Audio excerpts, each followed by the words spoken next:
The story begins with a disgusting 30-year-old man entering his smelly room, ready to escape his pointless life in a new virtual reality video game. You see, video games make him feel young again, and he can do things that he could never do in real life. He names his character Earth and gives him similar features to himself, boring ones at that, but he does this purposefully as he doesn't want to stand out, being the type who doesn't want to be the main character himself. In the real world, he's a salaryman, so he's limited to the amount of time he can play. Earth is worried that this might cause trouble for the basement dweller gamers if he tried to play with them. So when it came to picking his special abilities, Earth decided to choose skills that were extremely underpowered, in the hopes that the hardcore crowd wouldn't pay much attention to him. Out of his 10 skills, 6 are underpowered. He chose medicine, but potions are available cheap from NPCs, so it's pretty much worthless. He also chose kick, which has no special perks, and you can't beat an enemy in just one hit with it. He even chose archery, though bows are known to have terrible accuracy. His improved physical abilities skill supposedly gives a bonus to things like using a weapon, running, or crafting. But the bonus is insignificant because the skill is so broad, and if someone wants to be strong they should choose more specific skills. He chose a couple of more god-awful abilities, and with that, Earth has successfully created one of the worst characters in the game. But this is how he wants it, so other people won't want to play with him, and he can relax and play his own way. Time for Earth's first login, and he's excited. The game is called One More Free Life Online, and like the name says, you can enjoy another free life in it. You don't have to complete any beat the final boss type of quests, so players are free to spend all their time fighting monsters, crafting cool stuff, or even just hanging out and talking to other players. It's a game for people who want to live another life, and on the first day the place is completely packed. Upon Earth's arrival, a random girl calls out to him trying to sell him some equipment. However, just then, a party of heroes appear in the sky showing off their abilities. Earth notes how there aren't any other archers apart from him. But suddenly a guy dressed in gold-plated armor appears behind him and begins scolding the newbie. Earth thought what an unlucky way to start his first day, and the guy patronizes him for picking a bow because they're so useless, going on to call him an idiot weirdo with the face of a loser. After humiliating Earth in front of everyone, the guy decides to leave, and Earth says, "I guess they didn't like my bow." People here don't seem to like archers, but Earth believes that's better for him. Next, Earth visits the training hall and gets excited upon seeing everyone working hard practicing, so he whips out his garbage bow to give it a try. He draws the bow back and takes a shot, but completely whiffs and hits the floor. He tries again and again but can't even hit the damn target. And Earth realizes the bow is even worse than he'd thought. Finally, he manages to at least hit the target after firing 100 shots, and ranks up to a level 5. Earth then tries his kick skill, which has gotten a lot stronger. He also tries out his wind spell, which he notes is a lot more accurate than the bow. Now with the minimum skills he needs to survive, Earth heads out into the field but sees that it's a mess with all the new players. So instead he decides to focus on gathering some herbs. He turns the other way, and at that moment his long distance vision skill activates, which points to exactly where the herbs are. However, even after picking them up, he gets no info on what it is, so he decides to go back and appraise it. At first, he kept messing up and losing his herbs before he could identify them, but he started to get the hang of it pretty quickly. As his medicine level goes up, he's able to figure out which category an herb goes in. His only problem is that he found 2 suffocation herbs, descripted as whoever eats this will instantly stop breathing and die. This makes him mad as he wonders what on earth the devs were thinking putting this item of death in the first area, but is relieved he learned how to appraise things before using them. Next, Earth went to a potion store to buy a beginner's medicine crafting set. After carefully following the instructions, he manages to craft a common healing potion, the most basic of all healing items. He also crafted a common anti-poison potion, and with that his medicine skill goes up to level 7. Now it's time to go hunting, so he ventures out to hunt and spots his first monster, a horned rabbit. Earth knows he needs to aim his first shot well because of the bow's cooked accuracy. He misses his first shot and the rabbit charges at him, so quickly he fires another arrow, wounding its arm but not stopping it completely. However, with a swift kick he sends the rabbit flying, finally killing it and making it his meal. Just then, 2 other players arrive, a blue-haired girl and her friend who is laughing like crazy at Earth. He tells him that he's killed several rabbit horns but has never seen them make noises like this one did when it was kicked, which he finds hilarious. The red-haired maniac introduces himself as Sway, and the girl is called Millie. They soon leave after friending each other and decide to party up sometime later. Earth then uses his numerous skills to hunt more monsters, and makes use of his wind magic to defeat another rabbit horn. He then remembers his sneak skill, which he finds he's able to attack much more accurately and quickly while using it. Later, Earth spends his free time cooking the meat in his inventory, but is trying to perfect it to get a higher score. He experiments with it and finally lands a score of 7 on his steak. However, the village becomes distracted by the luscious aroma and they all rush to him. Earth sees this as an opportunity to get rich and increase his cooking level, so he works on making himself a new bow to hunt with because there is no supply or demand for them. So he has to make one himself, and gradually Earth is mastering all of his weak skills without even realizing. He then remembers that he just spent most of his cash to buy armor, so to recoup that money, he decides to use the game's vending machines to try and start selling grape-flavored healing potions, and see if players would like them. Later he heads out to the field to hunt some monsters. While analyzing a few nearby, he chooses the wolf since it's the closest. Earth activates his sneak skill and fires with his bow. He then proceeds to his next hunt, training his kick and wind magic skills as well. He manages to defeat several monsters, acquiring various types of items and increasing the levels of his 3 attacks. However, after hunting so much, he runs out of arrows and decides to call it a day. Upon returning, he sees that the town is filled with people begging for potions, but he is confused since potions are cheap and easily available from NPCs. He calls Zwei and discovers that NPCs have run out of potions, so now everyone will want to come after Earth for his. Later, Zwei and Millie show up to help him with crowd control so he can easily focus on making more potions. After selling out for the day, he tells everyone to come back tomorrow. But the bullies from earlier arrive and start fighting with Zwei, as Earth refused to serve them for not standing in queue and waiting for their turn. Earth warns him that he will end up making an enemy of everyone if he continues with this attitude. But the Mohawk guy doesn't seem to take the hint and challenges him to a duel. Despite Zwei warning Earth, he accepts the challenge. He believes he's at an advantage because his opponent is arrogant, and this will give Earth a chance to hit him in his weak spot. Earth shifts to the side for a swift dodge and then attacks him up close, taking him out like a boss. The crowd cheer him on while the bullies decide to run away, and Earth tells everyone that he will open up shop again tomorrow and logs out for the day. Since the disappearance of potions, medicine is no longer considered a useless skill, and is now one of the most demanded ones in the game. Earth ends up accepting Zwei's invite since he is the guild master of blue color, and he introduces Earth to the rest of the members. One of them is a girl named Nora, who claimed to be skilled in melee combat using short blades. Next, he met Rage, a tank wielding an axe and shield responsible for drawing enemy attacks. Finally, Earth met Casimir, a one-handed swordsman. After getting to know everyone, Earth began to introduce himself. However, everybody already knew he was an archer. Zwei explained that he had become quite famous among players after winning the duel against the Mohawk guy, so he skips his introduction, but asked if the group was indeed balanced since they had 4 frontline members and Millie is a magic user. However, Nora tells him that Millie can use more than one skill, and she can also use healing magic. Earth is then told that they will go hunting for a rare wild bear today, and they are counting on him for his support. Zwei even announces that Earth will be the one cooking for them after their hunt, although Earth is worried since a wild bear is a strong and tough opponent. Earth uses his vision skill to spot them but only finds them in groups. Eventually, he finds a bear that is all alone, so they plan out a strategy to defeat it. Earth sneaks in from behind and attacks the bear, which makes it go into a rage and charge after him. Rage steps in to divert his attention and activates his aggro control. Monsters have hidden parameters which can help determine who they are mad at, so Rage will direct the bear's anger towards him and protect the others. This will give Earth the chance to aim and attack from a hidden spot. They all rush in to attack the bear using their different powers, but it overpowers them and Earth realizes they are in a weak position. So he trusts in his 38 years of experience and makes the decision to attack the bear between its eyes, since he thinks that might be its weakest point. But once his arrow hits, it makes the bear even angrier. So Earth uses his skill he acquired at level 15 of wind magic, and goes all out. His speed intensifies and he kicks the bear on its forehead. He then signals to Millie to use her Fire Lance skill, and finally they kill off the bear. Zwei then apologizes to the members for taking them on a hunt without assessing its danger completely. But Earth tells him not to worry and they should head over for lunch as he is treating them. He makes them wolf kebabs and they all seem to love it, so Zwei suggests that Earth will be their new cook from now on. However, Earth isn't too pleased about this. He then goes to hunt on his own, but ends up running into a large rock ant which has a linking ability, which it uses to call back up. And Earth ends up getting wrecked since they can deflect damage. He ends up back in the town as a penalty for dying, but just then, all the players receive a message about a new update in the game.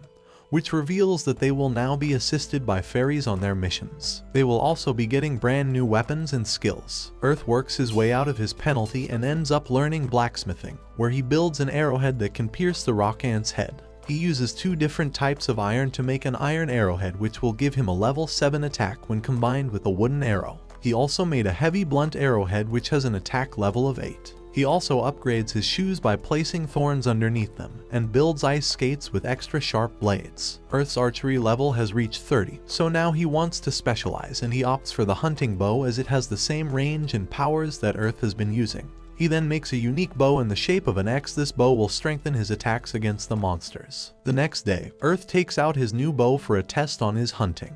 He finally spots a rock ant and launches his attack. He strikes one arrow that causes fatal damage to the ant, and wastes no item to shoot his iron arrowhead, which kills it off in an instant. He then gets rid of all the rock ants, and collects their exoskeleton to later help him with building armor. It is time to make a contract with their fairies, and Earth is excited, so he begins the ritual, but is left disappointed when the crystal glass breaks halfway. He shows it to Zwei, and is shocked to see that everyone was successful in making contact with their fairies. But Millie assures him that he still has a chance since the second half remains, and the crystal has not disappeared. What surprises the other members is that all the fairies have taken a liking to Earth, and are clinging on to him. They are furious and call him a fairy player for using his riz on their fairies. Fairies have been extra friendly towards him, but he tells one that he can't make a contract with her since his crystal is broken. Just then, Earth sees that his skills have gone up, so he decides to enter his first dungeon. He walks through the darkness of the cave, reminiscing about exploring places like this when he is a child, having fun knowing he can relive this experience thanks to the game. However, now it is even more thrilling. Suddenly, in a darker section, Earth encounters a giant spider. He shoots an arrow at the creature and then unleashes several wind magic attacks, but the spider only suffers minimal damage. So he attempts to strike using his high jump skill but accidentally hits his head on the cave ceiling. Nevertheless, he recovers quickly, snares the spider with a rope, and delivers a kick, managing to defeat it. He celebrates the victory, although his head still throbs from the impact. At that moment, several dark fairies appear, and Earth realizes they want him to follow them. So, Earth follows the fairies, using a new ability called Gravity Center Stabilization, allowing him to traverse the path without stumbling. Later, he realizes he has finally arrived at the place the fairies want him to, as they have gathered in one spot, and are pointing towards a stone, so Earth moves it, and a secret door is revealed with a chest behind it. He finds an ancient ring hidden in the chest. Despite not knowing its purpose, Earth decides to keep it. He thanks the fairies for helping him find the item. Just then, he receives a game notification announcing that the second half of the fairy update will finally be revealed. Earth then heads to the city where the game announces that the name of this second half of the event is Battle with the Fairies. After participating in battles and PvP fights, fairies can evolve and take on new forms. The game emphasizes that this will only happen if players battle with different people, providing an excellent opportunity for them to get to know other players. Additionally, the top 16 in the PvP are invited to the tournament, with special prizes for the winners. Another update includes titles and distinctions that players receive based on their gameplay style. The game also informs that players like Earth, who have failed to acquire fairies, can restore their contract crystals through special PvP, not only guaranteeing success, but also offering a higher chance of obtaining a rare fairy. The game states that from now on, fairies will have a self-identity, leading to changes in their behavior. After the announcement, all players begin discussing the news, as there are many changes to digest. Earth notices that players are excited about the changes, but he fears that players might start bothering the craftsmen who do not have PvP. So he decides to pay Black a visit, but is relieved when Black tells him that the entire guild has decided to inform each other if someone picks up a fight with them. He then tells Earth about the new town that has been discovered, and it's called Nexia, where all the hardcore fighters have gathered to discuss strategy and fight in the first. So Earth decides to find someone he can fight with, but immediately catches attention because of his title. He sees that he has been given the title of Fairy Player, and the only way he can undo it is by fighting another player. So he desperately begs the players to challenge him and help him remove his title. Just then, Rona appears and accepts his challenge. She reveals that she is also a member of his guild, and has been wanting to meet him since Earth has a special kick ability, and Rona uses martial arts. But since fairies have a soft spot for Earth, Rona's fairy refuses to let them fight, and so do every other player's fairy. We later see Earth cooking several Karaj meals when he receives a call from Rona, but she is surprised to hear that Earth knew about the favor she was going to ask him. He then breaks down and screams that half of the server is asking him the same thing. A flashback shows that he helped out another player and cooked Karajas for his fairy, but the word spread and now he has endless orders. So Rona ends up helping him, and the other craftsmen lessen his burden by selling fairy food. Rona then suggests that they head to the new town and look around. When they arrive, they see a huge crowd has gathered, and they are all watching a fight between two players. But one of the players' wolf fairy seems odd to Earth. When the fight begins, the grump arrogant player obviously loses, but it's mainly because his wolf did not listen to him. Rona asks Earth about his odd behavior, so he tells her that it could be because the player is a slave fairy user and hurts the wolf. This is why it refused to listen to him, and he almost hit it again but held back. Because according to Earth, if fairies are hurt too much they can gain power and fight their master to death. They can then take away their crystal, and the player will be left without a fairy. The next day, the arrogant player pays Earth a visit and is feeling guilty for treating his fairy harshly. So he asks Earth for advice since he has the title of the fairy player. So Earth tells him to be gentle and friendly with his fairy. He should also involve his fairy in fights, adventuring and sharing meals, and then he might be able to win its favor back. So as a favor, Earth prepares a delicious meal and offers it to the man. He then feeds it to his wolf and gets emotional when he likes it. And when leaving, he thanks Earth for his help. Just then, an old-looking player named Silver appears and asks Earth to follow him where there are no people, so they can have a little chat. Silver asks Earth if he has met someone named Glad, but Earth can't recall anyone with that name. So Silver warns him about Glad, as he is targeting people with the Fairy Playa title, so Earth could be one of his next targets. Silver reveals that Glad was a member of his guild, but he lost his cool when he failed to make a contract with his fairy. So Earth realizes he is not the only one who failed to make a contract with a fairy. Just then, a light Valkyrie appears, who is a perfect humanoid fairy. Silver continues speaking and tells Earth that Glad was able to make a contract after the last update. But his fairy is a dark fox, so he is going around challenging people to duels. Silver is concerned that Glad is still resentful and believes everyone is looking down on him. He believes that he will show up at the last tournament and will go all out with his powers and fairy. Earth tells him not to worry and sends him off, but he still refuses to believe one side of the story. However, he will still be careful. So Earth decides to occupy himself with hunting, as it is against the terms of service in the game to challenge someone while they're hunting. He attacks the giant bear with multiple arrows and finally shoots it down with the spikes under shoes and kills the wild bear for good. The new bow art that Earth learned has been really helpful to him in hunting.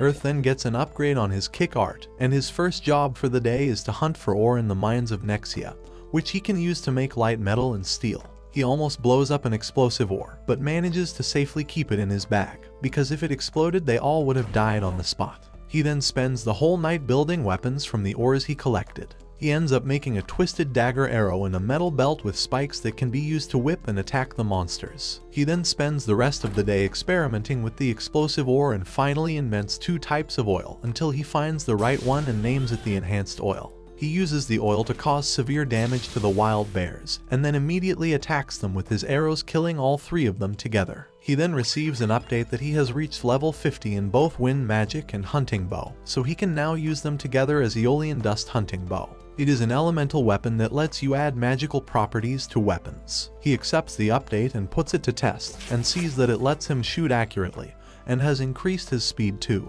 Earth is back in town when the game announces the final players for the tournament. But Sway tells Earth that he doubts anyone from his guild made it. Surprisingly, Silver and Glad are at the top of the list, and Earth is excited to see their fierce battle. All the players have gathered at the arena to watch the top players battle it out. Earth uses his long-distance vision, and finds that there are many players who have a similar title to his. Just then, it is time for the most awaited match. Silver and Glad are facing one another, and Glad is as arrogant as he had been described, so he tells Silver to give up on him. But they are both persistent, and the match begins. However, Glad is quick to dodge Silver's attack as he has seen his tricks multiple times. But Silver is almost the same strength as him, and with the help of his fairy he is able to cause damage to Glad. However, when their fairies fight, Glad emerges as the winner, and his fairy ends up evolving and turns into a full human fairy. But she refuses to be with Glad for another moment. She explains that the purpose of this tournament was to find a player who is worthy of being a ruler. But Glad clearly lacks those qualities, and he is not the slightest bit glad to hear that from his fairy. She has now become the Queen Fairy and is talking as if she is a real person, not AI. But Glad refuses to accept her decision and challenges her to another fight. She agrees, but on the condition that he won't be given any extra money or a new fairy. The Fairy Queen launches several attacks as soon as the fight begins. She even electrocutes him, and then she finally lands her last attack at him, which leaves him powerless and exhausted. She leaves him to dwell on his embarrassment as he only has 1 HP left. Just then, Silver appears and she lets him take over, so he walks up to Glad and apologizes to the Fairy Queen for not helping out with Glad sooner. She then summons the 3 fairy players including Earth, but only gives the 2 girls their fairies as a reward for not choosing to fight. However, Earth's reward is more of a punishment when she tells him that he will be fighting her. The fairy says that since he's been at the event the whole time without a fairy, she would like to ensure that Earth gets a better reward, so they would fight. Regardless of the outcome, she would donate some of her powers. Earth accepts the challenge, and everyone in the arena eagerly awaits the fight. He prepares for the battle by organizing his items and planning the best way to win. It wouldn't be easy, as was evident in the previous fight. The Fairy Queen has mastery over very powerful magics, like the High Explosion. He has a slight advantage because he has already seen her fighting style, and she probably has never fought an archer before. However, that wouldn't be enough due to his poor abilities. Besides, he couldn't prolong the fight as the fairy could adapt quickly. Thus, he comes to the conclusion that the only way to win would be to play dirty. The fairy asks if he's ready, and he responds in the affirmative. The combat begins, and the blue dome of the arena rises as soon as the clock marks the start. Archer moves and uses his sliding charge to distance himself from the opponent. Already at a reasonable distance, he uses his bow to shoot an arrow with 70% of its strength just to initiate and test the Fairy Queen's abilities. When he fires, the fairy uses the Winter Cutter to cancel the archer's attack and neutralize the arrow's strength. He thinks that maybe if he uses full force, he can hit her, but without much time to think, the fairy launches the Fire Lance, and Earth needs to dodge this attack made of fire arrows coming from above. While he dodges, he shoots an arrow that pierces the fairy's attack and hits her squarely in the shoulder, nullifying her magic. In the stands, his friends watch this excitedly and are impressed by Earth's speed and power. The Fairy Queen realizes that continuing the fight at that distance would be very disadvantageous for her. She then uses her Wind Booster ability to advance at high speed towards Earth to get closer to her opponent.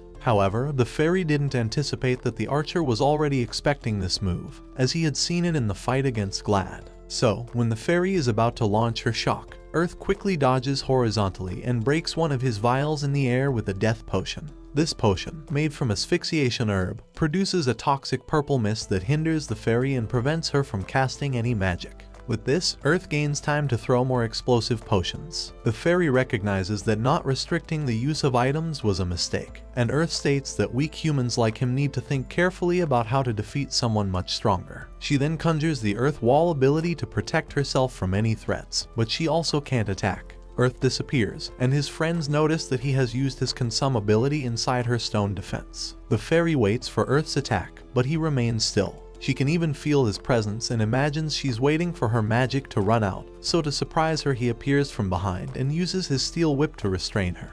He then shoots multiple different arrows at her, such as his twisted arrows, and then lands his final blow at her using his kick art. She has no energy left to fight and ends up being defeated by Earth. As soon as the fight ends, Earth remembers that he was fighting in front of a huge crowd, and is not happy about the attention he is getting. All his plans to stay Loki in this game have backfired. But as promised, the Fairy Queen asks him for his crystal and the ring he found earlier. She reveals that it belongs to the Fairy King, so he hands her over those 2 items. She then places the ring on the crystal and calls upon the Children of Light. She then merges the 2 items and makes it into a ring. She then forces Earth to wear it, and it turns out that it cannot be unequipped. She deliberately put it on his ring finger, expressing some sort of love she has developed for him in the last hour. However, it is revealed that the ring contains the power of the 6 elemental fairies, but Earth fails to see the brighter side, and is upset that it cannot be unequipped and throws a tantrum. After the fight, Earth gained popularity, and his weak skills were now seen as valuable as players realized that wind magic and archery work well together. So to escape all the annoying players who have become his fans, Earth decides to practice in a remote place. But the Fairy Queen appears out of nowhere and reveals that the ring also allows her to teleport. So now he has got someone in love with him, and she is not planning to leave his side anytime soon.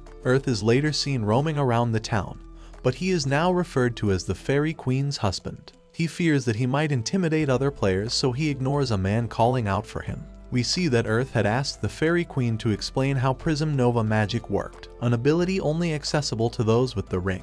She replied that he would have to discover the proof himself. In a forest, he captured a bear with his steel whip and invoked the magic, asking the fairies to fulfill his wish. During the incantation, he offered some of his mana to the fairy governess so that she would grant him the power. A circle defining the area of effect appeared, and he placed the bear right in the center. Then, he activated his Prism Nova enchantment, creating a ball of light over the marked area that hit the target and transformed everything inside. He tested the enchantment several times on other bears and discovered that this ability had a random effect. Later, while Earth was cooking, the fairy confirmed that many status effects could occur, with the rarest being paralysis and petrification. Moreover, the cooldown time was long, so he needed to be careful. The fairy looked at one of the delicious dishes Earth was cooking and tried to take a bite, but he smacked her head with a fan, saying they were for sale. The Fairy Queen asked him to let her eat, as the fairy realm's food was all sweet, and she wanted to taste other things. She threw a tantrum and complained about the duties of being a queen, sometimes wishing it were different. The man that Earth had ignored earlier in the village appeared, angry with Earth for not talking to him. He introduced himself as Nazar, a member of the Bow of Apollo Guild. He and the other members were working towards a grand goal, the salvation of oppressed archers. He believed that Earth suffered because he was excluded and not part of any guild, but Earth couldn't care less about what he was saying and left with the Fairy Queen after he was done eating. He is able to get rid of the Fairy Queen by sending her with a few dishes, and decides to work on upgrading his weapons. The next day, Black and his fellows have gathered to watch Earth since he is the new celebrity in town, so he lets them be. He starts working on his X-type bow, and also changes up the material and spikes of his blade shoes. He is later seen receiving a message from the Guildmaster of the Bow of Apollo, so he decides to pay them a visit and is greeted by the Guildmaster, who introduces herself as I Am. She begins off with apologizing for Nazar's behavior, and further reveals that he used Earth's name to recruit other members, so he has been punished. But Earth tells her not to worry and also has no objection accepting Iam's invite to her guild, as they are all arches. When he leaves, he realizes that the battle vastly affected everyone in the game, even though he just wanted to be Loki. We see a man talking about Earth and how he is a player they are going to have to keep an eye on.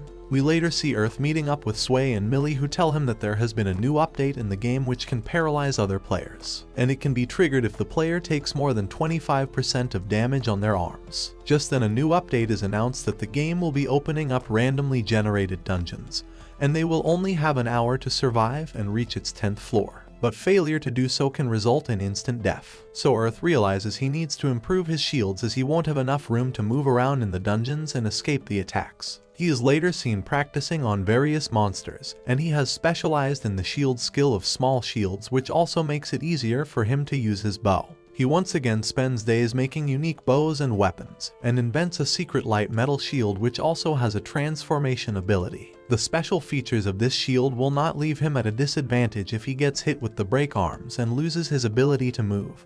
His shield can still work for a while longer and shoot arrows. After installing the new update, Earth is all ready to enter the dungeon and sees a huge crowd as well as merchants selling potions. But he is interrupted by a cheaper version of Power Rangers, and they ask Earth to join him since they are short on one member. So Earth evaluates his options and thinks that it might not be a bad idea after all to have some support in the dungeon. Although he is weirdly annoyed by their role play, he still tags along with them. Upon entering, Earth tells them to hold up and follow his lead since he detected 15 traps in that room, out of which 4 were instant death. So they follow behind him, and praise Red for recruiting Earth on a short notice, as he is wise and is the Fairy Queen's husband for good reason. Earth, however, is still not happy about other players talking about him. He then lets the fake Power Rangers take the lead, and all they do is tiptoe until they run into a bunch of possessed skeletons with weapons. They waste no time and charge right ahead, and get rid of the skeletons, instantly leaving Earth impressed. So he tells them that he will disarm the traps, but they have already wasted 18 minutes to find the staircase leading to the 2nd floor. Upon reaching, they run into skeletons again, but Pink tells them she can handle it, and uses her spell to attack them. However, it doesn't work on them as they are whites and different from the previous ones. So Earth instructs Blue and Pink to aid him using their magic, as he has the Aeolian Dust Arrow, which is effective against them and finishes them off. Since they have already wasted 40 minutes, Earth proposes that they aim for the 5th floor instead of the 10th, and they all agree. But suddenly they hear other players calling for help and rush right in through the door even though Earth tells them not to. Once they enter, the door traps them and Earth realizes they can't leave until they complete the quest. He turns to see them surrounded by several skeletons, but also analyzes their threat and sees that they don't pose any severe danger, so he can take them out using his arrows. They all help out each other using their powers and emerge victorious. However, one of them is persistent to open the chest, but Earth tells him to be careful. But he doesn't listen, so Earth suggests that he opens once they all leave. All the Power Rangers follow after him, and Earth reveals that the second trap is the one that kills you with your own greed. But Earth was able to identify the trap since his level is well above 30 in thief skills. Earth then spends the next few days building weapons that will help him disarm traps quickly and move through the floors. Just then, he runs into the Fairy Queen and he is not pleased to see her. She tells Earth that she is out giving contract crystals to the new adventurers, but he immediately smacks her when she moves in to kiss her. We later see her return after Earth is done building his weapons, but she seems exhausted since she has been having battles with multiple people, so she can get them off her back with personal questions. She even had a marriage contract prepared for Earth to sign, but he refuses yet again. However, he feeds her a meat bun to calm her down, and she rests on his lap and thanks him for being a good husband. Our Fairy Queen is apparently the queen of delusionals. We see Earth being hit with a stun attack, which paralyzes him. A flashback then shows that several days prior, Earth went into the dungeons on his own to improve his lockpicking and trap disarming skills. After several days of practice, Earth was able to increase his thief skill level to 50 and then updated to Benevolent Thief, which allows him to steal from monsters. We see Earth and the Black Ranger finally met and seemed to work well, which impressed the other Rangers. Earth was able to learn the dungeon's tricks by going solo and was able to drastically reduce the time that took him to reach the 9th floor. He even avoided useless battles by realizing that monsters are attracted to light, so he carried an oil lamp with him.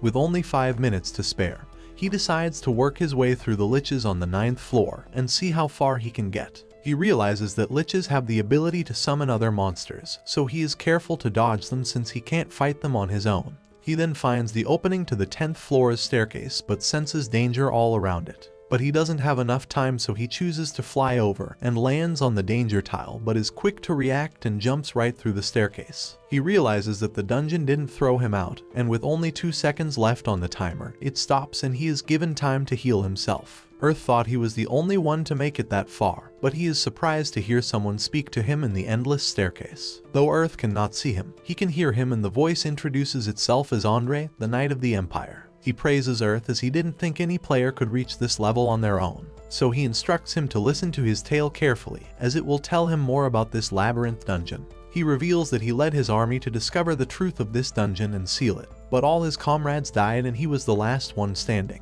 But when he reached the last room, there was nothing there, not even air to breathe, and he died in vain and was made a guardian of this dungeon. So Earth asks what he wants from him, so Andre tells him to kill him when he finds him at the bottom of the staircase. Just then, all the stairs disappear and he falls right down. When he gets up, he is facing Andre in his skeleton form, who is ready to fight him head on. But Earth is not one to give up easily and prepares himself. But Andre is quick with his attacks, and Earth ends up slightly wounded. So he uses his potions to surround Andre with flames, which gives him the opportunity to attack him with his bow. This does cause Andre several injuries, but he hits Earth back with the break arms and tells Earth to give up. However, he is quick to dodge his attack and charge right towards him using his secret bow, which isn't invincible. But Andre is furious with Earth moving so much, so he uses his shield chaser to escape and attack Earth with stun. And this is how Earth ended up in this position. But before Andre could land his final attack, Earth escapes and tells him of a human's unwavering will. So Andre challenges him to show his will, and Earth then uses his triangle shot. He then uses his diagonal kick after creating an illusion, and brings out his steel whip to dodge Andre's sword, which gives him enough time to use his Prism Nova on him. He then calls out on all the fairies around him to grant his wish and help him defeat Andre, and ends up activating the Elder Prism Nova, completely surrounding Andre with his magic. When the smoke settles, Earth desperately hopes that his incantation worked, but Andre is still alive. However, just then the Fairy Queen appears and uses her powers to freeze over Andre's body, and disappears, which gives Earth the chance to shoot all his different arrows at him. He then throws his explosives at him, which causes Andre's mask to fall off and shift him back to his true form. He praises Earth for emerging victorious and defeating him, which lets him meet his end in his human form. He tells Earth that God is real as it brought him so much luck that his comrades came to get him. As a parting gift, he gives his sword to Earth and departs. The game makes an urgent announcement that by defeating one of the secret bosses, Earth has unlocked a new weapon which is the Knight's Sword and has a high attack score. This also means that there are other secret bosses, since Andre was only one of them. We later see Earth bidding farewell to his weapons as they are beyond repair. He was able to restore his shield, but he still needs money to buy his weapons. But he is glad about the sword he got from Andre, and he can now take a break from fighting solo. In a dimly lit room, a woman asserts that player PN0E seems to be having fun, and the man she's talking to responds that his learning seems to be progressing rapidly thanks to that archer, and they need to thank him. The woman reveals that she has a problem because PN1AB is complaining about getting bored. The man gives a mischievous smile and allows her to take a walk. We later see Earth with Sway and the other members from the guild waiting outside the dungeon for another mage. A super ugly blondie with an attitude appears and Sway introduces her as Eliza. He does warn Earth about her rude attitude, so he is cautious and feels pity for Sway. Once they enter the dungeon, Earth disarms the majority of the traps. They then head onto the 5th floor and Sway suggests they take a break, but Eliza refuses since they are already short on time. Just then, Earth warns them about 12 monsters including liches approaching them, so they all take their position. Rage distracts them by using Argo skills but is soon hit with the Break Arms curse and is petrified. Everyone is occupied with using their powers and attacks on these monsters, and they call out to Eliza for help. If she fails to heal Rage, then the monsters will be distracted and they will all end up in a very bad position. But the overconfident blondie is shocked to the core and is unable to help until Earth steps in and creates a distraction by using explosives on them. This wakes her up and she rushes over to heal Rage. This gives all of them the upper hand once again and they successfully get rid of all the monsters. After a long tiring day, Sway thanks Earth for his help as they all got great rewards out of it. They see each other off, but we see a girl watching them from afar and smiling. The next day, Earth is excited to learn of new Japanese-style weapons, Otachi, and thinks that Kazime would love them since he is a samurai player. Just then, a woman with long blue hair appears and greets Earth. He realizes that her getup is quite unique, so she is not a player avatar. He asks about her, but she gives a vague response and tells Earth that she is like the Fairy Queen's sister. Earth immediately realizes that she is going to be a pain to deal with, but he lets her tag along to his armor shopping, and even makes her delicious meals later on. He also ends up giving her a personalized nickname, Ryu, since she is not willing to disclose her real identity. We later see Earth get a new announcement after he collects his new armor. According to the new update, players must specialize in only one skill moving forward so that it's the most powerful one for them. He later meets up with Black to discuss the situation and tells him that he prefers his current situation since he loves preparing meals for other players. The next day, the Fairy Queen appears and casts a barrier around her and Earth to discuss something urgent. She first apologizes to him because she cannot let him make a contract with a fairy, even with the 6 great ones she brought with herself. It turns out that the word spread in the Fairy Kingdom, and around 80 citizens wanted to make a contract with Earth because he is so loved by the fairies. So the Queen tells him that it would be chaotic if he makes a contract. Earth, however, is understanding about the situation, so the Fairy Queen grants him 2 special powers instead. The first one is 7 falling stars, which can allow the player to land 7 consecutive shots at the target. And the other power is a sacrifice bow which shoots a powerful arrow. It can be dangerous to use since it combines feelings, power and magic all into one and places it in the arrow. She then tells him that the path to the Fairy Kingdom will soon be opened, and she will be waiting for him to visit. As a token of gratitude, Earth sends them off with the delicious meals he prepared and tells them he will see them all in the Fairy Kingdom. It seems that Earth only logs in to cook instead of actually playing. He is once again making meals while all his friends are getting high on the aroma of his cooking. Just then, Ryu appears and asks for a bite, but he smacks her, and then smacks Sway too for teasing him. They are all pretty impressed with Earth's Riz game, as he not only swayed the Fairy Queen but is now a dragon babysitter too. We later see all the players head towards the Fairy Kingdom and end up at the North Fortress. Just then, the leader of the Northern Fort comes to personally greet Earth and asks to show his ring to verify his identity. He then calls on a special bird, Pikasha, which only a few selected fairies are allowed to ride. But Earth is not happy about the attention he's getting, so he chooses to ignore them and hops on the Pikasha. He reaches the castle in no time and is greeted by the Fairy Queen. She then tells him to get ready for the parade she threw for him, and so the entire kingdom celebrates with Earth, who was also happy with these little memories he was making. The next day, he thanks the Fairy Queen for the warm welcome, but she tells him that she did this for the fairies and also to stop rumors about her keeping Earth all to herself from spreading. He tells her that he will be going to continue as a normal adventurer during his time here, and takes his leave. However, she suggests that they share the same bed, so he jumps out of the window as he feared for his life. He is then seen helping around town by hunting down rabbits and dealing with thief birds as well. Earth decides to stay at a tavern in Quest Giver where he can cook, and also use the inn on the second floor. He spent the next few days cooking as usual from the animals he killed, and spent quality time. However, one day the fort leader's stupid daughter arrives and they immediately hide Earth as they are well aware of her personality. She demands to see him so he can cook for her, but they all cover up for Earth and send her in the wrong direction. The owner of the inn then apologizes, but Earth is understanding of the situation, and even criticizes the fort leader for letting his daughter get away with her childish behavior. So he waits for nightfall to leave town silently, but when he comes across the two guards, he is shocked to hear them sympathize with him. They reveal that the people are gathering evidence to report her to the queen, and they even help him silently escape through the gate, after which Earth encounters a bear who tells him to hop on so he can give him a ride. The next day, the Fairy Queen is informed of the situation in the South Fort town and the leader's daughter, but she is shocked to her core to hear that the daughter exhibited inappropriate behavior towards Earth. Earth and the wild-haired Zetten finally reach another town that is popular for having different areas to promote various forms of art, and they are in the musical sector. They later check in a hotel and Earth finally gets to log out and falls asleep. Earth wakes up to find the Fairy Queen in her bed and tells her to get off immediately. But when he takes a closer look, he realizes that she has regressed to being an infant. Just then, a man walks in to call Earth for breakfast but gets the wrong idea about the two of them, and Zetten also appears as he hears Earth's cry for help. But the two of them are shocked to see a dragonian. Just then, the queen's sister smacks her on the head for being crazy obsessed with Earth, that she got revenge on the fort leader's daughter for him.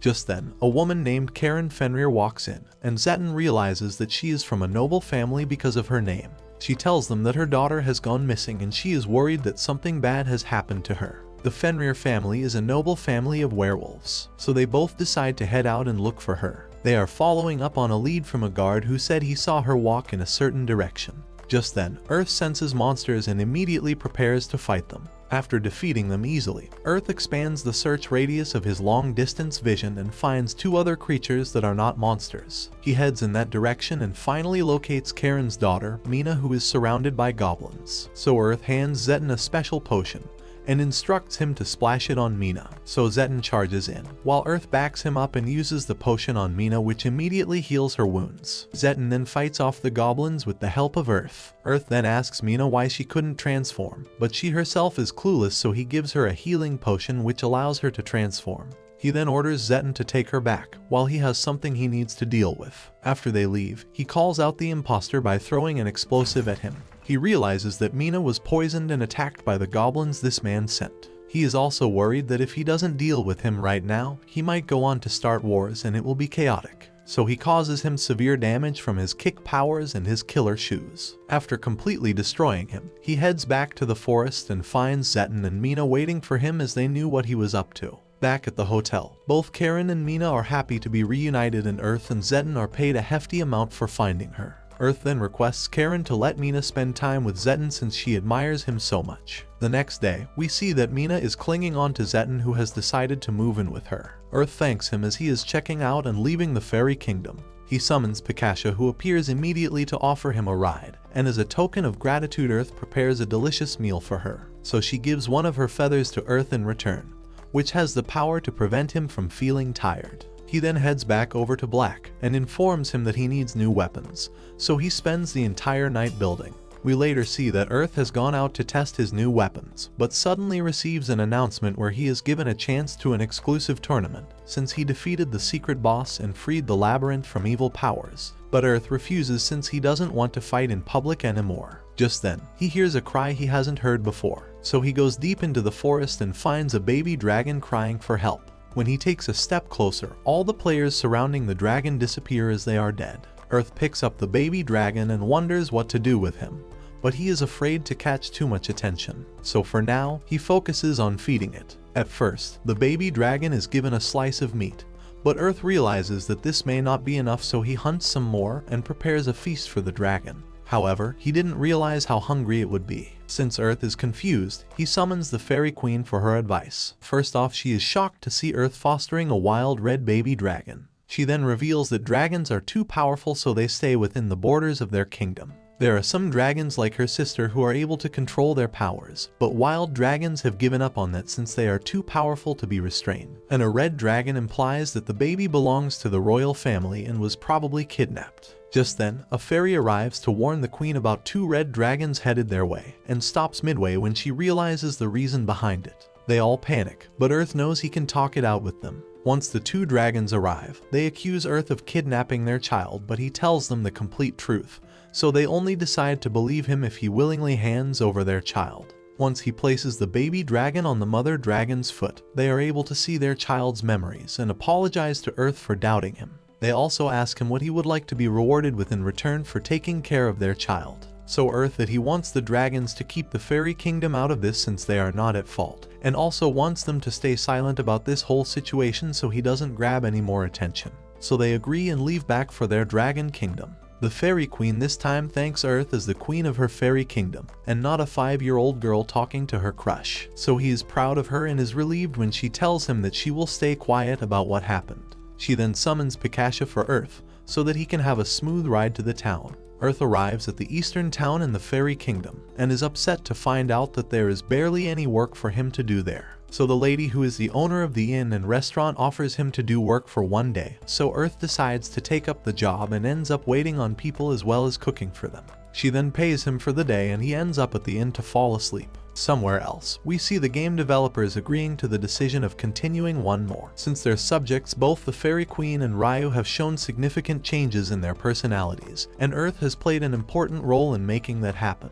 The next day we see Earth chilling in the field reminiscing about his childhood and how he missed out on all the fun activities. He got depressed thinking about it but was grateful for the virtual life this game was giving him. He later realizes that he shouldn't spend so much time alone, and misses his crazy friends. We later see him meeting up with the queen, and the man who introduces himself as a wild green dragon, who has the power to control wind and can even transform into a human. He informs Earth that the baby dragon, who is actually the young lady of the kingdom, has not been eating well. But Earth finds that hard to believe since she ate quite a lot when she was with him. So he decides to prepare a meal for the 2 of them, and the man goes nuts over his cooking. So he begs Earth to make more of those steaks so he can take it back to the Dragon Kingdom for the young lady. After he leaves, Earth once again jumps out the castle's window to escape the queen, who clearly can't keep it in her pants. We then see the young lady dragon finish up hundreds of those steaks that Earth had prepared for her. The wild green dragon was so moved by Earth's cooking that he tried to replicate it several times but failed terribly. He even thinks of asking permission to go and learn cooking from Earth, but is worried about his image since he is a dragon. We also see another green dragon watching him from a tree, and he seems furious. The green dragon transforms into an old man. Meanwhile, Earth logs in and wakes up next to the Fairy Queen cuddling him. So he wakes up angry and scolds her, but as usual she tries to act cute, even though it has no effect on Earth. He then goes out for a walk in the town, but is not pleased to see people saluting him. Just then, the old man from earlier appears and introduces himself as Ymir, but Earth refuses to talk to him and lies about his identity. However, Ymir is persistent and brings the Fairy Queen with him to confront Earth. But Earth is done dealing with dragons and finds an inn to escape so he can log out. When he logs back in the next day, he sees that the Fairy Queen has put out an arrest warrant for him because he tied her up. So we see Earth angry and fuming for the very first time. He marches down to the Fairy Queen's place and breaks down her door. He walks up to her and is extremely angry when he tells her to take off the ring she forcefully put on him. He then turns to face Ymir, and also tells him that he can fight him if he wants to, but he will not be pushed around by dragons and cook for them. It seems that Earth has finally realized that he is an adventurer and not a chef, so the 2 of them battle it out. But Ymir is too strong for Earth in his dragon form, and his attacks are the size of a needle to Ymir. So Ymir wastes no time and tells Earth that he will make him dance death and sends him flying with 1 attack. However, Earth is not someone who gives up and uses his twin-fanged arrow to shatter Ymir's scale since he can't pierce them. Earth jumps up to evade, as he accepts that most of his attacks won't even scratch the tough armor of the dragon. He also knows that he will be in big trouble if he takes a single hit. This becomes a reality when Ymir flies up and knocks him down. Earth contemplates using the suffocation herb, but he rethinks using it because it could eliminate him too if the wind blows back at him. He decides to shatter the creature's scales with 2 arrows since he's piercing it, but that attack doesn't work either. Emmer reveals that a dragon's scales are unbreakable as he goes in for another attack. Earth quickly activates his shield parry and barely manages to block the assault as he's sent flying. His shield shatters before his eyes, which makes the dragon laugh. Emmer suggests that the shield sacrificed itself to protect its master in one last show of loyalty. Earth remembers all the battles the shield has protected him through and can't believe it's gone now. He views it as Emmer eliminating one of his partners. He uses this as motivation to stand up and fight. The dragon is surprised that he can still stand up and fight. Earth pours a healing potion on himself and plans his next attack with renewed conviction. Emmer also decides to get serious and prepares to shoot a fire blast. Earth quickly counters by jumping and unloading several balls of his Hellmine oil into the dragon's mouth. He also takes some significant damage from the explosion as his HP rapidly dwindles. Earth is surprised that he's still alive after landing. He notices that the dragon is dazed from his attack and follows up with the 7 falling star technique. Each arrow hits a body part of the dragon and is accompanied by a planet-themed explosion. Earth is a little shocked that the dragon survived that assault when Emmer lets out a roar, promising the player that he will regret launching that attack. The creature projects a wind attack that blows away parts of the landscape. Earth manages to use wind boost to find shelter behind a giant boulder, and uses sneak to hide his presence. He knows that the only way for him to win this fight is to use the second technique bestowed on him by the queen. The guy is a little reluctant because it means he will lose his bow, which he has had for a long time, but he makes the decision and combines his life force, magic, and feelings into the bow. This creates a powerful arrow. Emmer is stunned to see him alive as Earth alerts him that this attack will make him realize that dragons are not invincible. The dragon notes that Earth will also perish if he fires that arrow. The guy is aware of this fact because the name of the attack is Sacrifice Bow. Emmer puts up a wind barrier to block the arrow, but it overcomes his defense and puts a nice hole through his body. Earth thanks his weapon for everything as it disappears. He can't believe that the dragon still lives after taking that attack. He detonates multiple Hellmine oils. The scene changes to the company's boardroom as the executives have another meeting regarding Earth's battle against the dragon.